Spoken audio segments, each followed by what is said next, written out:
This is the Relevant Podcast.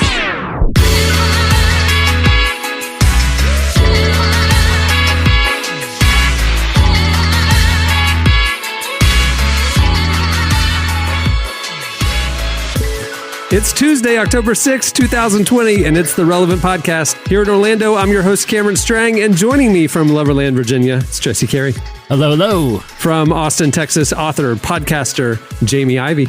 Hey, guys. And from Nashville, Tennessee, artist and producer and mogul, Derek Miner. What up, though? Well, we have a great show in store for you today. Coming up later, we talk to gospel artist, worship artist, pastor Tasha Cobbs Leonard. She's joining us, talking about her newest live album that she recorded with no audience. I love when y'all have black people on the show. Like, that joint is... like, you notice every time, if it's a black person or one of my rapper friends, I'm like, yeah. Wow. Woo, hey. Coming up next, Fleet Foxes are joining us, and Derek's like, huh? We are now getting into the thick of October. Like, for all y'all above the Florida-Georgia line, probably nice and cool, getting crisp outside. Mm-hmm. Like, yeah, lovely. Getting outdoors, a little more experience in the outdoors. Have y'all, like, COVID's getting a little bit more in the rearview mirror for a lot of us, maybe just psychologically, if nothing else. Yeah. Maybe getting a little more bold on what we're doing outside of our quarantine zones. Are y'all kind of getting back to normal life at all? Have you guys found yourselves back in the flow, going places that you used to go, all that kind of stuff? Jamie went to a football game. And I've been on a plane 5 times. I've been to football games. I'm just like, guys, I'm living my life It is with fall. a mask on. I crossed the big frontier, which was I took my first Uber ride since the pandemic. Oh, really? You know? Yeah, I was going somewhere, and the place I was going, it was somebody's house, and they had limited parking. It was I've done a few of those. And so they're like, if you're comfortable, please take an Uber. So I was going there. I was in the Uber with my wife, and now look, Uber's come a long way in terms of like what you can preface before you even get in the car, right? Like we're setting up the ride, and if you haven't taken an Uber in a while, you can now go and put "I prefer a quiet ride," right? Like you can go like so no conversation is your preference. Because like I'm a chatty person, and if we start chatting, I feel rude, like just pulling out my phone and act like the chat's over. And it's better just to establish it before you get in the car, right? Oh, yeah. Like because it's like, you know, Jerry Seinfeld with the doorman, you know, like where Jerry doesn't want to chop it up with the doorman every time he comes into the building, and the doorman just thinks he's really rude and too good for him. This eliminates that. This is, I press the button, they get it. I just want, you know, my wife would have something to talk about in the back of the car, right? So we get in, so the Uber arrives, we've selected that preference, and the guy opens the door, and as soon as we start going, you know, there's music playing, he goes, "I'll turn this down since you guys said you wanted a quiet ride." And I was like, oh no, I think he's misunderstood what this is about. And he's like, "So where are you guys headed?" And then I was like, He thinks you don't want any music. And now there's not even any music. And we're like, it's this little dinner thing. It's in somebody's backyard. He's like, "Oh, dinner." He goes, "That reminds me. You guys don't mind if I make a quick call? I'm really craving Olive Garden tonight, and I just got paid. Do you care if I call my dad to see if he..." And this guy is not young. Okay, this guy's probably in his late 50s. He goes, "Do you guys care if I call my dad real quick and ask him about if he's going to want some Olive Garden? I'm probably going to go to Olive Garden right after this." And we're like, okay, well, at least he'll be on the phone with his dad. Okay, it's like we can chat. He's going to be talking. He's going to be talking about, you know, the soup, salad, breadsticks situation. Yeah. You have your convo, we'll have ours. That's fine. I was actually kind of pleased. So he dials it up and he puts it on speaker. Like, that's legal. Yeah, it's legal. You can't drive around with the phone in your hand. You got to put it on speaker. In my state, that's not the law. You can drive with the phone at your ear, or you can put in earpods like a normal human. When other people in the car, you can't put in earpods while you're driving. That's illegal. You cannot wear headphones while you're driving. You have to be able to hear horns. Well, he puts us on speaker mode. and he his dad answers. He's like, "Yes," and he's like, "Dad, it's gonna pick up some Olive Garden. Would you like some?" He's like, "No, I don't get paid until Friday. No Olive Garden." And he's like, "This is an ongoing issue with the he's two like, of them." "Dad, I'll take care of the Olive Garden. Pay me back on Friday. I'm gonna stop at Olive Garden." He goes, son, I've been eating cheese and crackers all day. I've eaten so many cheese and crackers. And they're yelling at each other about the Olive Garden. He's like, whatever, Dad. I'll be eating Olive Garden by myself tonight. And he hangs up. He's like, as if we didn't hear the conversation. He's like, I'm going to hit by Olive Garden after I drop you guys off. I'll probably just be eating it by myself today because I've eaten all day. And evidently my dad's filled up on cheese and crackers. And we're like, oh gosh. Okay. So at that point, Dana gets a text about someone we know who is having some, it was a health related situation, very private, very serious. And Dana is relaying, as she's reading, I'm like, everything okay? And she's like, kind of quietly relaying some of the details of what's happening. Yeah. But at least I was thinking, at least this will get the guy to get the hint that we're talking about something serious back here. As soon as there's a pause in the conversation, he's like, so how is she now? Oh no! He's like, it's really interesting. Let me ask a question about, and he's asking about the medical condition. And it was like, not only is it not a quiet ride, he's making it as uncomfortable as humanly possible. Okay. It was a profound misunderstanding. I know you. Answer this honestly. How many stars did you give him at the end? I always give 5 stars. I cannot give 5 stars. I can't not. Even when I see it, I as low as I could possibly go. If someone openly insulted me, it would probably be a 3-star bare minimum. I just feel that takes out the whole rating. Who knows if I gave that a 2? How many rides he's got to make that up? And he doesn't know what about it. Was it the invasion of privacy? Was it turning the music down? Was it the awkward yelling about Olive Garden with his elderly father? How is he supposed to know? If there was a more nuanced way, I would have, but I gave him 5 stars. Oh, yeah, you did. Oh, gosh. Hey, all right. I love it. So normally we just jump right into slices here, but I just want to take a second and make sure that the listeners know some big news for the Relevant Podcast fam. A few days ago, our very own Jamie Ivey released her newest book. Jamie, I want to take a little minute for you to tell us about it and tell us the heart behind the book and everything about it. Okay, I did. Look, I have one to show you. The listeners can't see it, but you could see it if you bought it. It's called UBU. It came out last Thursday, actually. And I'm so excited. It's my second book, and it is a book that I want to just cheerlead women to say, you can be the person God created you to be. You don't try to be like anyone else. You have talents, you have gifts, you have a purpose, you have passions, you have a voice. Now use them and do something with it. That is the message of this book. Wait, why can't men be ourselves? Men can too, but mostly women are buying my books. I'm going to send you guys a book. You can read it. Yeah. But send it, girl. Women and men, but I do speak mostly to women, not because I need to, but it's just who listens to me mostly. Jamie, your what sons was are just over it. No, we don't listen my to sons are it. Jamie, you're a podcaster, you're a speaker, you're a writer, and to commit one topic like this to a book, I mean, there had to be some sort of impulse. It's like, okay, this is something that I really feel like there's this need for. Why was this a topic that you felt like you wanted to tackle for the book? Yeah, that's a good question because I hear a lot of women saying... Now, hold on, you've been doing a lot of interviews. Rank it. That sounded like... How good of a question was that in comparison to It was actually a really good question.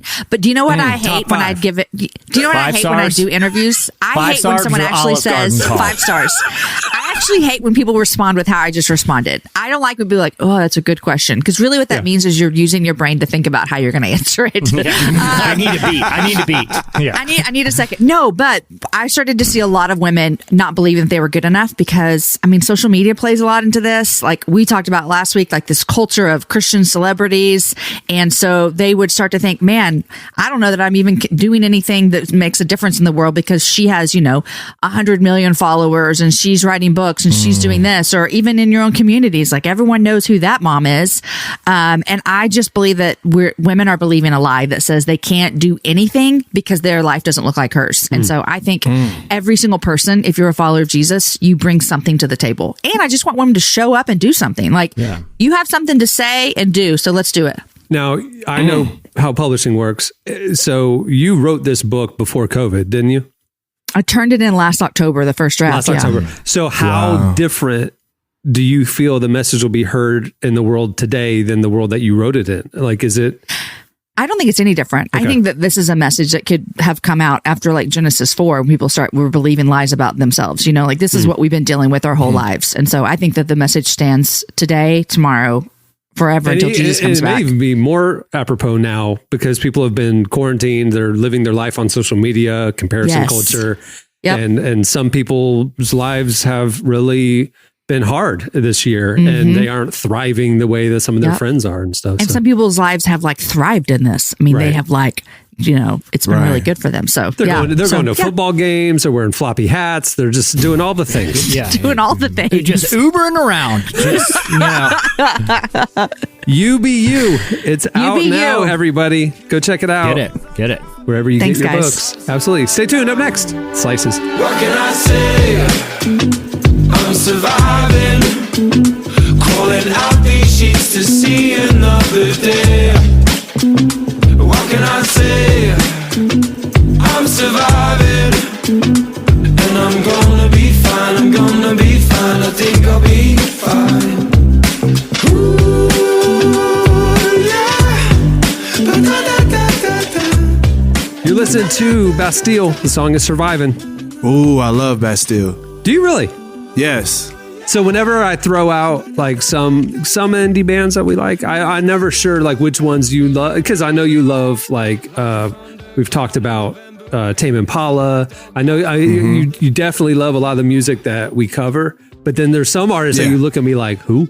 Like, you know, so I never know. So I'm like, I kind of read the music selection and I look up at Derek like, is that, okay, cool. Wait, Cameron, why do you not ever look at me? Like, you don't ever think that I've known any of these? I text your kids and say, hey, do you like the new Bastille song?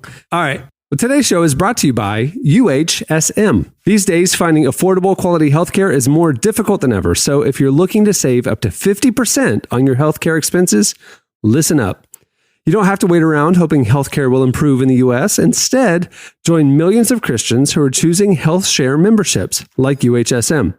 UHSM is a nonprofit Christian health share with a sole mission of helping you achieve your best health. Protect your health with modern health sharing from UHSM, including programs with prescription benefits from CVS Caremark, no-cost telehealth visits, and access to 1 million doctors and providers. Satisfy your medical needs and save up to 50% with UHSM Health Share. UHSM is member-to-member health sharing, and it's awesome. See why millions are choosing this Christian alternative to traditional insurance. Ask if you qualify for UHSM membership today. Call or text 833-367-8476. That's 833-367-8476 or 833-367-UHSM. Or visit uhsm.com/care. That's uhsm.com/care. All right, it's time for Slices. What do you have, Jesse? All right, this is sort of a follow-up slice to something, I actually have a twofer. So the first one is kind of a follow-up to something Jamie brought.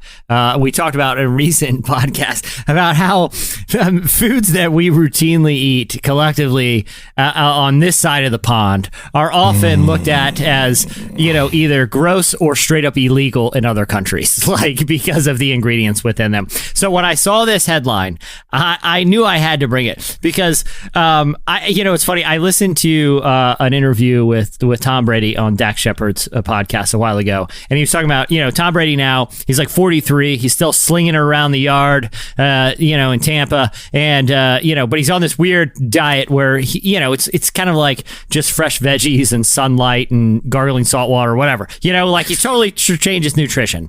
And he was like, but when I was in high school and college athlete, my idea of what was healthy is Subway. Like an 18 inches of Subway was like, I made a good decision today. Like, remember that campaign with the pedophile where Jared. Yeah, he lost like 500 pounds. Jerry Seinfeld did a joke once. He was like, when that was going on, and he was like, what were you eating to lose 500 pounds by eating foot-long subs. Subway. What were you eating before you were pounding foot-long subs?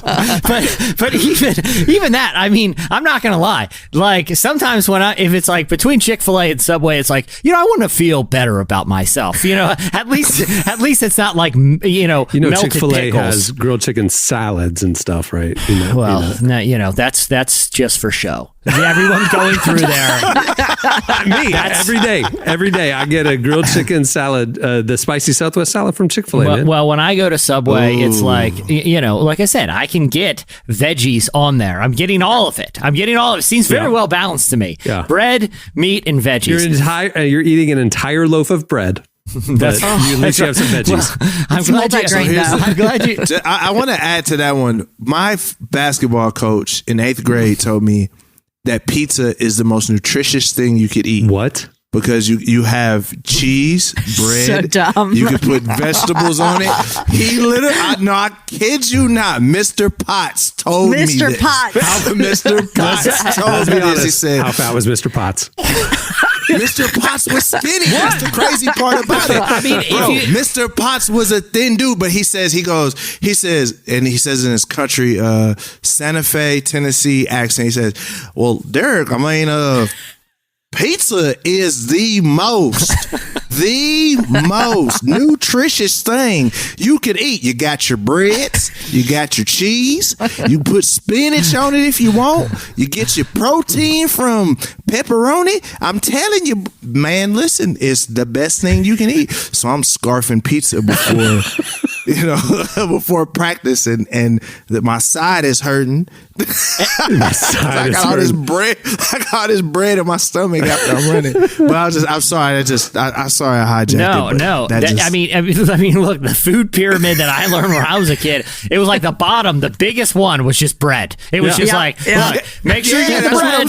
Don't forget the bread. Like everything else, you can just pyramid. As long as you got a little fish on top, you're good. Like that was literally what we were taught. Crazy. And this has to do with bread, because anyone that has eaten at Subway, and it's the Jim Gaffigan joke goes, like if you go into Subway, if you're in there for any more than just like 90 seconds, you're gonna smell like bread exhaust the rest of the day. Like I can tell if I'm in a room. I can tell if I'm in a room with someone and be like, that guy went to Subway today. I can smell it. It's like radiating off of him. I don't even know if it's an odor, or if it is some sort of just radiation from that big oven thing they have there. So quarts okay. The other funny thing about this slice, not just because of how twisted our ideas about nutrition are, but just how what are political issues in this country right now compared to political issues in other countries. Let's say Ireland, where this story happens to take place. Because there's a lot of conversations that we're having in our country that have to do with the Supreme Court. Well, This actually has to do with the Supreme Court of Ireland, and a recent case that included, and here's a quote from a story from Independent Ireland, the newspaper. Included a consideration of whether bread sold in Subway sandwiches fell outside the statutory definition of bread. What? A five judge court. Just think about this for a second. Okay, 5 judges of their Supreme Court had to make this determination. They tied up the time of 5 judges of the Irish Supreme Court to make a ruling that, quote, the bread in Subway's heated sandwiches falls too outside the statutory definition because of its sugar content. It is too sugary to be legally classified as bread. This is in line with what Derek talked about last week. All this American food that other countries are going, nope, that's not food. Yeah. Well, technically this is food. It's against the law to call it bread. That's all. It's dessert. It's like when you order like cheese crackers from the store and it's like SCHEZ, and it's like, well, we're not legally calling it cheese. Yeah. It just happens to be a word that exactly, if you pronounce it phonetically, it just sounds exactly like cheese. Legally, there's a nice little loophole. So what do they have to do? Do they have to put the word bread in quotes on their signs or something? It's undecided. I mean, I think Subway's open this just bread like BREDD. Yeah. Fresh baked bread. Or to make it more European, BREDDE. Bread. Yeah, exactly. They'll find a way around. Yeah, that's fancy. I'll say this. Because the violation had too much sugar to be required bread. I'm not gonna lie. That actually makes me want Subway more. Like, because I'm an adult and I am no longer delusional enough to believe that a Subway sandwich is a healthy decision. I would, if I were a Subway marketing person, I'd be like, our bread is so sugary, it's illegal to call it bread in Ireland. Come get one. I'm like, dude, I got to try that. I got to try this illegal bread. That's their selling point. So they're going to make a cereal out of it next, all the sugary, Exactly. What are we Just tear up a sub, dump milk on it, eat it for breakfast. Okay, so I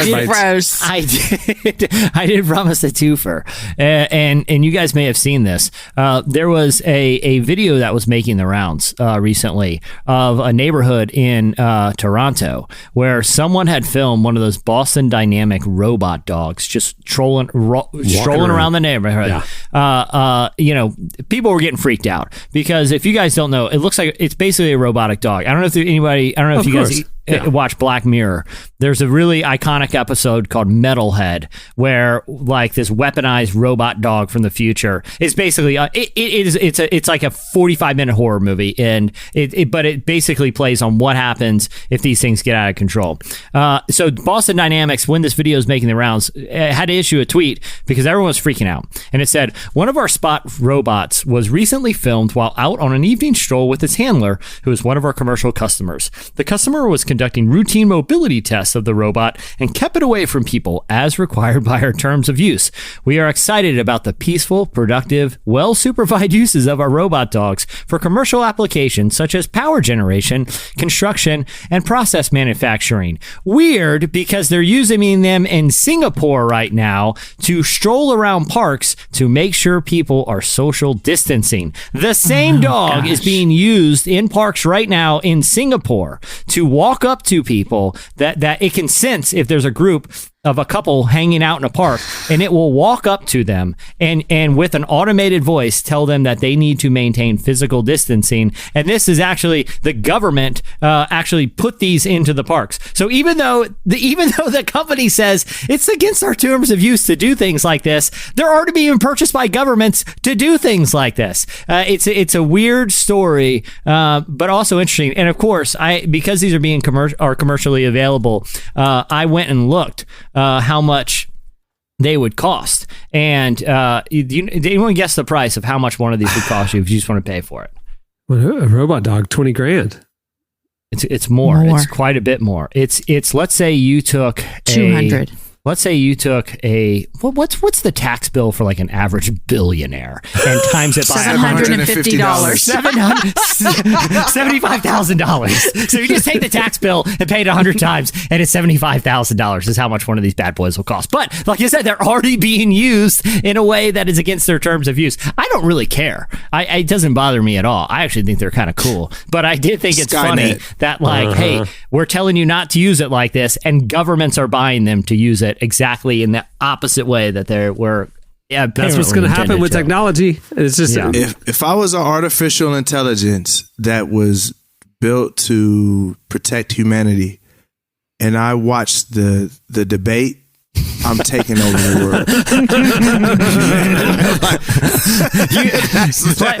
You know what you would do? You guys need me more than you know. Better. Yeah, and then they use their computers to hack into the Subway ovens, and they're like, "Put more sugar in there. Put more sugar. We'll make them very unhealthy." Sedated and sugarize the absolutely. bread. All right, what do you have, Derek? So what I have found is pretty cool, but also very scary since we're on Black Mirror Tech. Amazon has a flying indoor security drone that they are getting ready to sell. And that just screams, for me, Minority Report. Oh, I love that movie. Crime, Why? Because we're living in that world right now. Like that's what is developing. The future crimes thing is it's one of my favorite movies, and it's so crazy that I remember seeing that, and it seems so science fiction and crazy. But we're moving very, very close to a lifestyle. You said this is like an indoor security zone? Yeah, Amazon indoor security drone. Amazon owns Ring, right? The Ring doorbells, all that stuff. Ring. So Yep. it's a Ring security drone that will fly around your house for security purposes while you're not home, and it'll keep an eye on the entire property. And then it'll go charge itself and then fly around and stuff. That seems, a little bit of overkill, but it also seems not very fun. Like, do you remember a couple years ago, Cameron? You might remember this. I think years ago. I am almost certain that years ago, when we were at the office that was in the old bank building, I think we bought one of these, and it was one of those balloons that are shaped like a shark, right? Yeah. And it has a helium, and it has a little motor where you can do the tail, and you can control it, and it looks like a shark swimming through your house.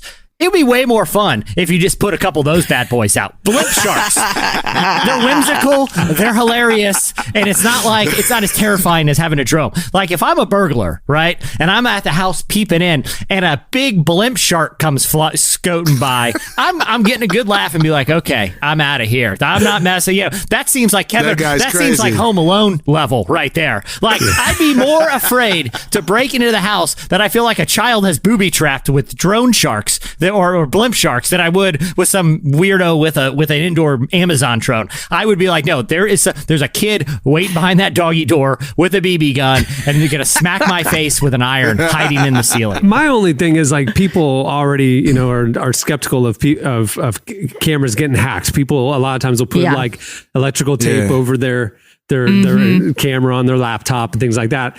If somebody hacked into your Ring account, and you're asleep, you're done, and all of a sudden you wake up and that drone is just over you, flying around, just like looking at you. The camera's like, you're done. Like, I'm good. I'll pass on that one, guys. Just letting y'all know. I'm gonna pass too. Like did they say when this is coming out? I saw that it was happening next year. There you go. Yeah, I'm a pass. I'm an early adopter of tech stuff, so I'll test it out for you guys, and then you can hack in and just watch me whenever you want. You can just yeah. There's going to be some freaky deaky stuff happening. There is going to be. That's the thing that you got to know, that people are going to be like, oh, we have a camera in our house, so we can turn it on whenever we want. No, I'm out. That's why. Flying in your kids' room while they're sleeping. Indoor blimp shark is the answer, guys. It's too whimsical. I've posted a link in, if there's show notes or whatever, but you guys can observe and be like, okay, that is hilarious and awesome. Well, I'll take blimp shark any day of the week. All right. What do you have, Jamie? I actually had the same story as Derek, which is funny. So I got. Dang! Did I cut your? Was I? It's okay. I wasn't supposed to do that. Thing, but I do have something funny. There's a website about it that is saying, okay, we have a few questions about this. Like, number one, can we decorate it for parties? How does it map your house? How far can I throw it? What keeps my dog, cat, monkey, parakeet from swatting it out of the air? Just kind of things like that. It's kind of funny, but I am a no for this, you guys. Although as a mom to 4 kids, there have been plenty of times I wish I had a camera in the house when we weren't home, but people have cameras in their houses already. That's not a new thing. I do. Yeah. Like I'll be out of town and I'll see it come on. I'll get the alert on my phone and I'll like look and it's like Cohen stopped by to pick up something. And I'm like, hey buddy, I'll talk to him through the camera, So I guess the only difference in this, because you already have that. So the only difference is that you can pick this up. It's docked. So it says it's not filming when it's docked, and then you can have it pick it up and it knows your house. So when you get it, you kind of map it out, kind of like those vacuum things. Yeah. And then you could control it and tell it to go check out a room while you're gone. I mean, one of the things we're saying is like, it'd be good for like, oh my gosh, did I leave the stove on? And then you're like, get on your phone, turn on your little thing. Like, I would think instead of having to like have cameras all over your house, you could just have this one and it would just kind of like monitor everything with one purchase as opposed to 3 or 4 purchases. I'm not necessarily worried about the home camera as much as I am if this becomes the norm. And I'm walking down the street and there's a security drone because I'm on, I walk in a Dollar General or walk into Walmart, and then, in the Walmart parking lot, there's a security drone. And it like follows you. It identifies, suspicious. And then Tom Cruise jumps out of the bushes and takes you down because you going to take your eyeballs out. Remember Minority Report, you guys? Oh my gosh, that's such a good movie. Listen, guys, I'm black. So it's like law enforcement, robot law enforcement. Like, at least I feel like with human law enforcement, I might be able to be like, hey, robot law enforcement, it's like, hey, Murphy, like RoboCop. I'm not cool with RoboCop. It's inevitable that these drones will be part of retail security, and then robot dogs will be part of retail security. And like, it's gonna happen. I mean, it's here. It'll be commonplace within 5 years, I would think. I'm a fan of the most intimidating form of surveillance, which is what they use in old 80s action movies, which were basically VHS cameras in all the corners, and they had a red light so you know which one is on at all times. And so when you go for the heist at the cargo yard, all you got to do is jump out of the way when the red light comes on yours, and it like looks over at you. Oh, no one's over there. We're going to sweep over here. But they're very intimidating. Very ineffective. It seems like it's very easy to pull off a heist. Those and laser fields. I would go with the laser field because I dare a burglar to Catherine Zeta-Jones dance her way through my living room. They're going everywhere. Good luck in my laser field and my 80s video cameras. Think about it though, Derek. Like, obviously, already not only Amazon but other companies have gotten approval to be testing drone delivery. That happened a month ago or so. So you're walking through your neighborhood, and drones will be flying around, buzzing to front doors with packages. Security drones will be protecting the perimeter of somebody's property. Like, don't walk up on my property. Drone will come confront you. Like, this is a future. This is like Back to the Future 2, but like real life. Yeah, that's what I'm saying. I'm like, guys, we ain't really figured out the just non-drone situation. So just adding drones into that, I'm like, I don't know, guys. This doesn't seem like we're going in a direction that's going to create. All right, here's a question. All right, what do you do with a drone that racially profiles a person? Yeah. Or facial recognition identifies the person as a mistake they did in the past, and then boom, they're like on top of them. What do you do? What do you do with that legally? Right. Like, what do you do with that? But can I ask a serious question? How would a drone racially profile unless it was programmed to do that? Is that an okay Artificial question? Artificial intelligence would learn patterns of behavior and criminal statistics and whatever, and it would identify that this person is more likely than another type looking person. That's AI. So it's just what people do now.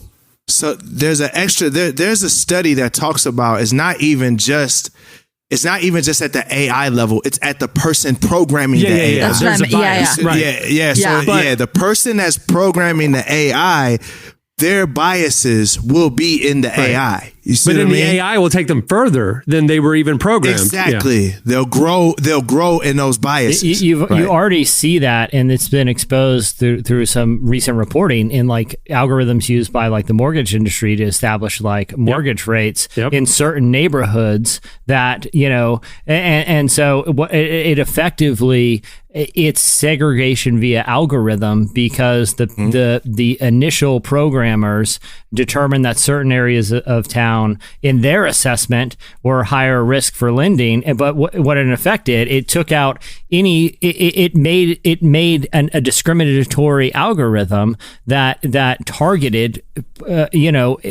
disenfranchised communities, right? And it just self-perpetuated. It's but because the people at the initial programming stage allowed their biases to influence the algorithm, and then banks pulled out of economically depressed areas, which then made the economically depressed areas impossible to get loans, which then self-fulfilling prophecy, then those houses went down, they weren't maintained, then crime comes in, and it was because if you look at the separation between the haves and the have-nots in America, and you look at like driving block to block, you cross the tracks and like there's a visible difference in neighborhoods, it can go back to the banking practices that changed after the Second World War.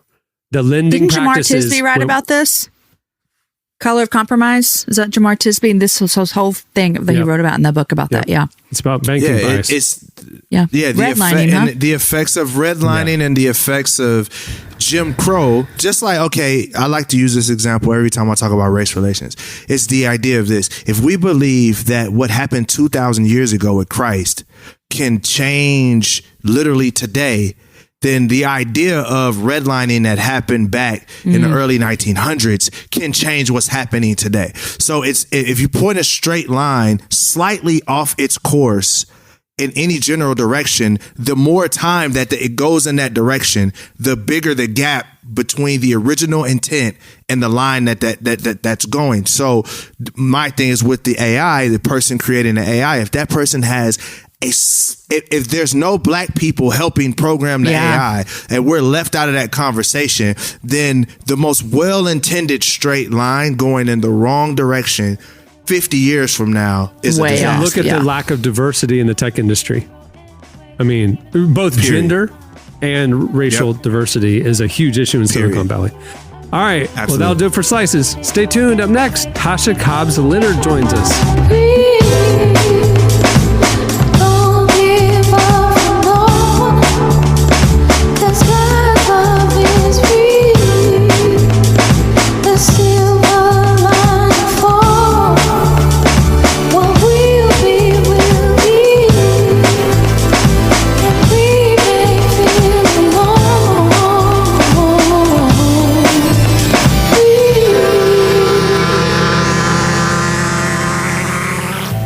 You're listening to SAULT, not S-A-L-T. It's S-A-U-L-T. It's fancy. Song is Free. Well, today's episode is brought to you by podcast creation platform Anchor. If you haven't heard about Anchor yet, it's the easiest way to make a podcast. First of all, it's free. There are custom tools that allow you to record and edit your podcast right from your phone or computer. Anchor will then distribute your podcast for you so it can be heard on Spotify, Apple Podcasts, and every major platform. The cool thing is you can also make money from your podcast with no minimum listenership. It's everything you need to make a podcast in one place. Download the free Anchor app or go to anchor.fm to get started. Well, singer, songwriter, and pastor Tasha Cobbs Leonard is one of the most successful gospel artists out there today, with dozens of awards, chart-topping accolades, huge songs. She has 2 million followers on social media. She's had 2 billion streams of her music as well. Our very own Tyler Huckabee sat down with Tasha this week to talk about her recording her newest worship album, Royalty, live with no audience, and the importance of having and keeping mentors. Here is some of our conversation with Tasha Cobbs Leonard.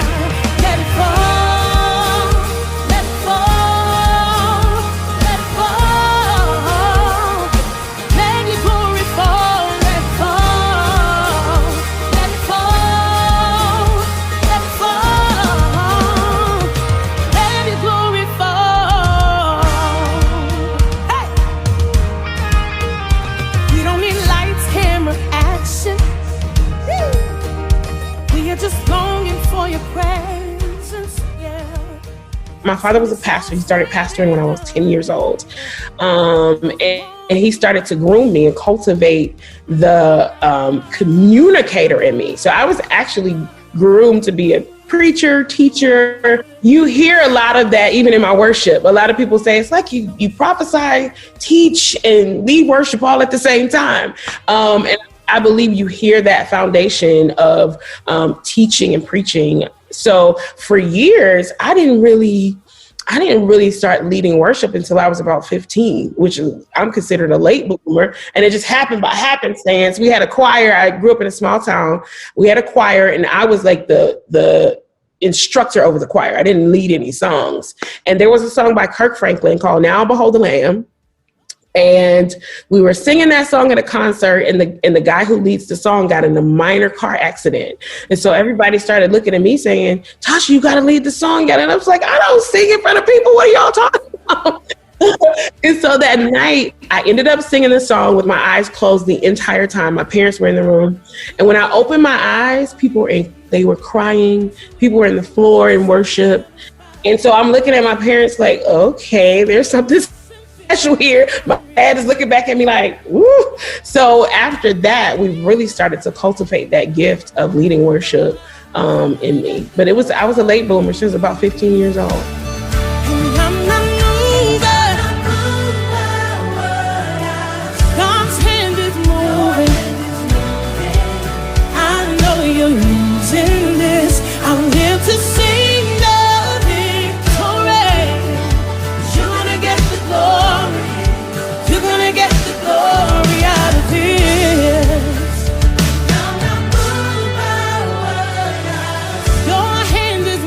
Mentorship absolutely is one of my passions.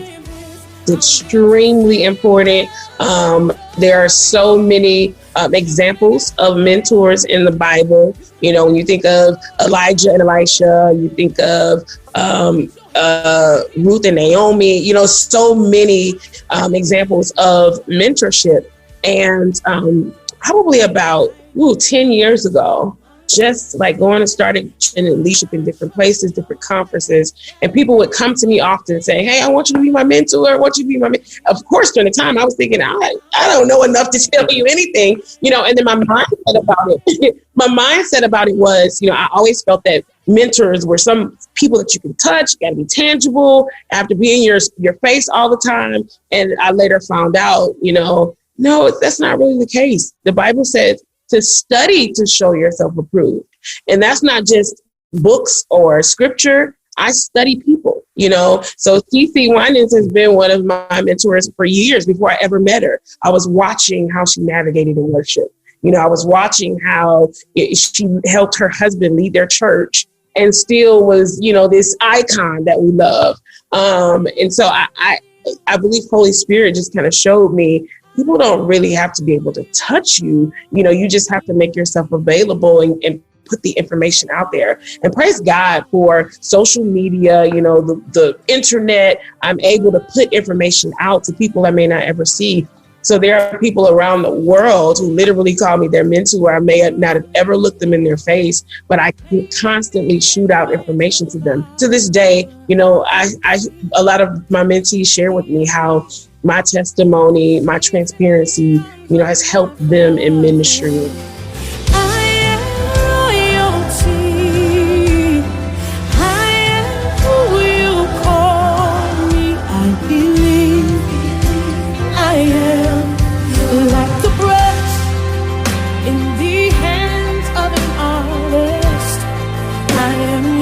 Masterpiece, a thought before life ever started.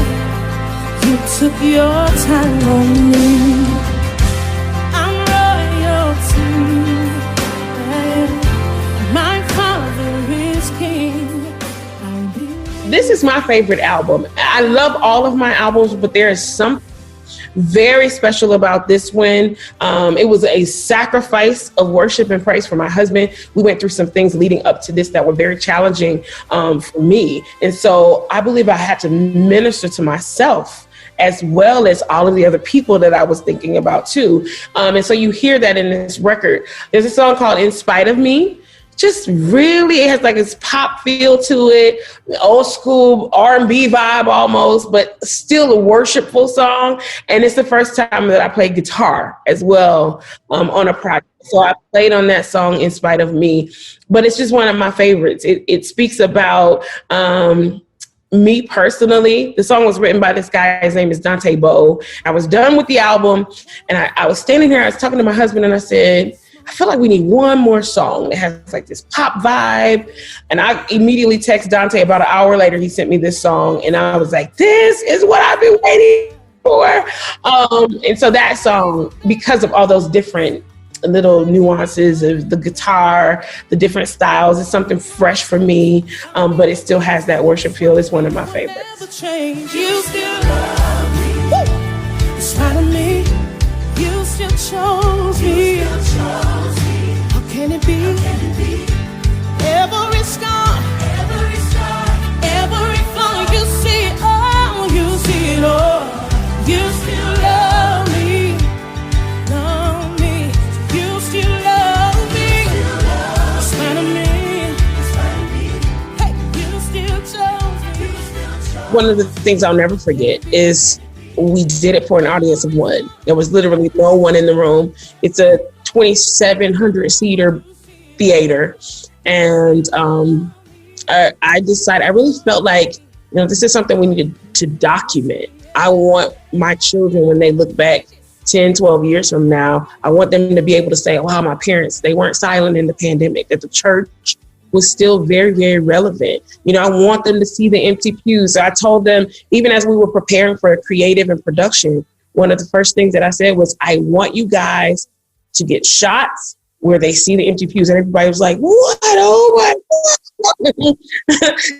And so I explained that to them. I was like, I don't want it to be a secret that the church was alive and well during this time. We may have been home. I think this is one of the most creative seasons of the church ever. I really believe that we have been stretched creatively to be relevant. I'm so very proud of the church in this season. I think our voices have been heard. I believe more people now have had an encounter with God than ever before, because no matter where you look online, you're going to see someone preaching, someone teaching, someone talking about Jesus Christ. And I think that's awesome. Oh my God, look what you've done. I'll sing forever. Oh my God, look what you've done. Holy, I cry with angels, you are holy. Your grace so each day, each hour, everything about what we're doing is reminding us that we're in a pandemic. So when I go into a worship space, I don't necessarily want that reminder. I want you to remind me of the power that's in the name of Jesus Christ. I want you to remind me that we serve a God who is peace, who is joy, who is grace, who is life. I believe that our worship space, even in our teaching, our singing, it should be, yes, we're not going to deny the fact that we're in a pandemic, but I think we should glorify and magnify that God is much bigger than where we are. So I say just, I think we need to be led on that, utilize just wisdom in that area, that we're not always reminding people that, hey, this is where we are, and our songs need to address that. I have been very conscious about that, even in our worship at our church, to make sure that we're not always saying, I know we're in a pandemic, but I know we're in, everybody is aware of that. Make me more aware of him. For God so loved the world that he gave us his one and only Son to save us. Whoever believes in him will live forever.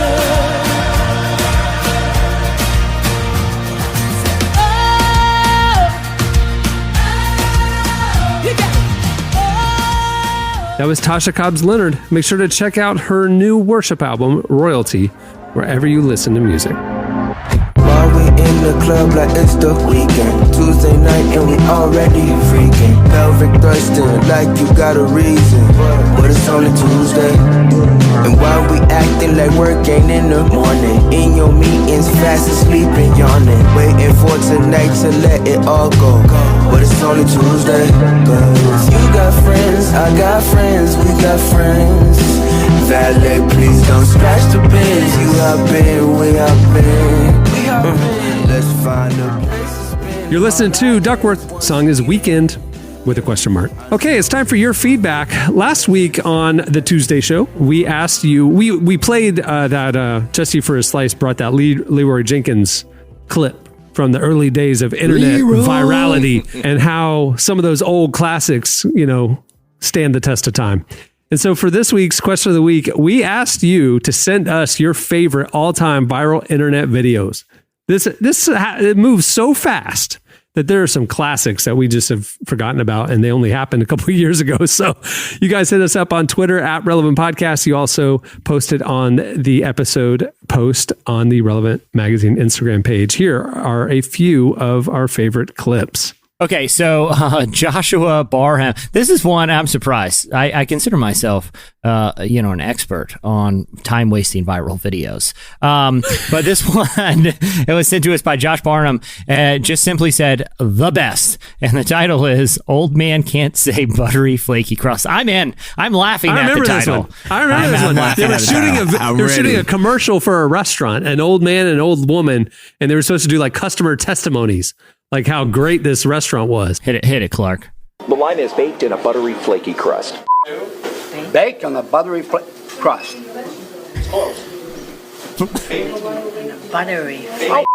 Baked on a buttery flavored crust. Baked in a buttery flavored crust. Yeah. Baked in a buttery flaky crust. She's helping him out. Baked in a buttery flaky crust. Here we go. Baked on a buttery crispy crust. Crispy. Oh my God! Oh man, he's going and going and going. That's funny. He It's never like gets that. it. Poor guy. There's one where a guy, and it's arguably, it has more profanity than like 5 Martin Scorsese movies. And it's the one where the guy is filming his RV commercial, and every time he messes up, he has a meltdown. It is far too profane for this podcast. Honestly, I don't think Apple would even want it out on the iTunes store.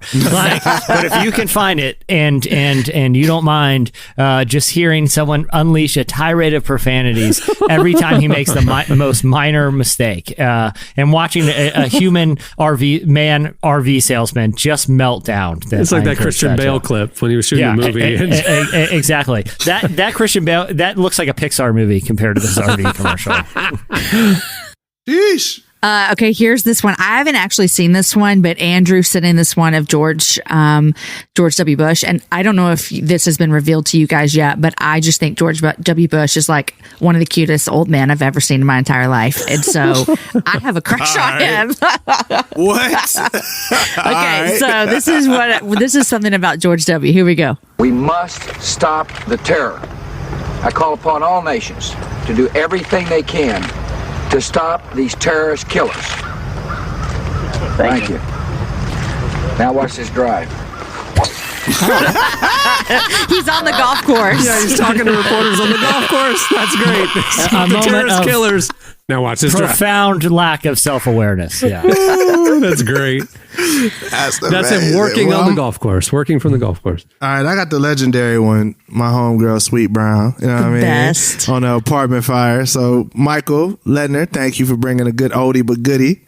You feel me? Go on, run it, big dog. One resident describes her horrifying experience when she first realized the complex was on fire. Well, I woke up to go get me a cold pop, and then I thought somebody was barbecuing. I said, "Oh Lord Jesus, it's a fire." Then I ran out. I didn't grab no shoes or nothing, Jesus. I ran for my life. And then the smoke got me. I got bronchitis. Ain't nobody got time for that. That's the best ever. It's the best ever. The thing I love about her story is she took that thing and ran with it. She is now currently estimated to be worth $2 million. Are you kidding? Wow. Good for her, man. How? Good for She her. now currently, yeah. What'd she do? She became a local celebrity. So she's like getting money for all these different appearances and all that stuff. So yeah, she's like good for her. Yeah, good for her. Yeah, Ain't nobody she's got time for that. Good for her. Nobody got time for that. Oh, she sued Apple. So I'm looking at this. She sued Apple and made money off of that. Oh, that's funny. And she's been making commercials for local people in Oklahoma, so she's getting paid off of that. Hey, if you are not, so she's going crazy. If you're a barbecue restaurant in Oklahoma City and haven't hired her to be your spokesperson, you're crazy. Yeah. Hey, there's one more that we can't play here either, but you guys seen it where the reporter is reporting and he's like got all serious and then the bugs come around in his mouth.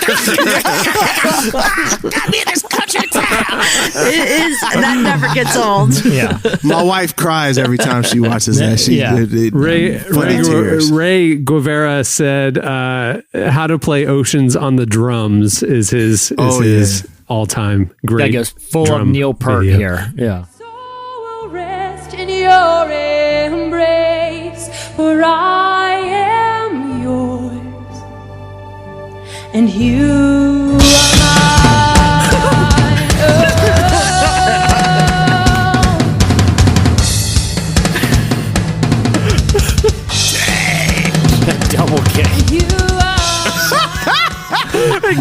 goes. Oh my God.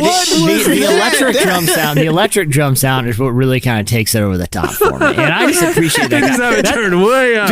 I don't know, Derek. You've probably spent some afternoons in a guitar center. That is always happening on the electric drum. You go to any guitar center from their opening hours to the close time, and there's somebody on an electric drum kit with headphones, leaving it all. It's like Garth in Wayne's World. That scene plays out in guitar centers around. Derek, is that not true? Man, I have a couple homies that work at various guitar centers, and they say that is the thing that drives most people to quit. It's just like non-stop drum solos. 13-year-old kid ripping the mess out of a guitar with the biggest amp they can find, and it's just awful.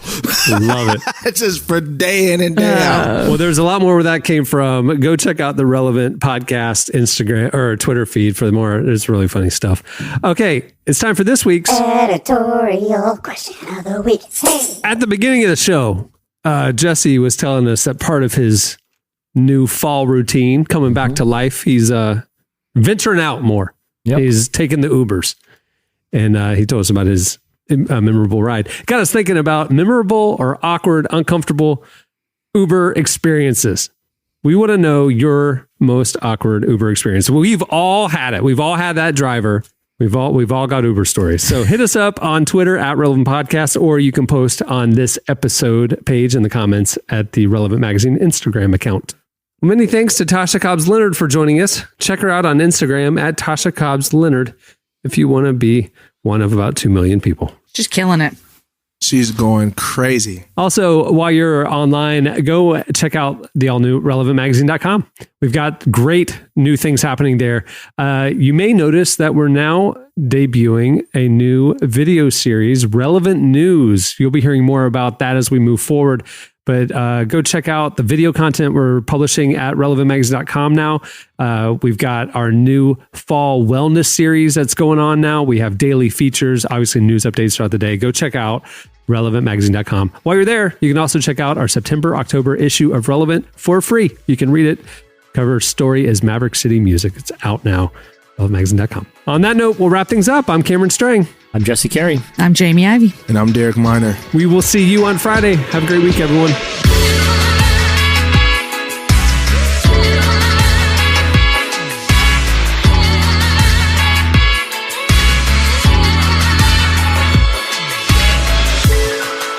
Thanks for listening to the Relevant Podcast. Check out our features, interviews, and news updates every day at relevantmagazine.com. And make sure to follow Relevant on Facebook, Twitter, and Instagram for the latest. For more great podcasts, browse the shows on the Relevant Podcast Network, which you can find at our site. And while you're there, don't miss the all-new era of Relevant Magazine. A new issue releases every other month at relevantmagazine.com.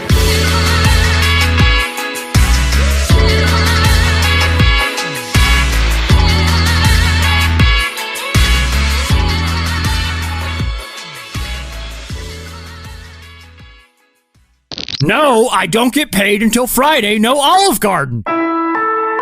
Relevant Podcast Network.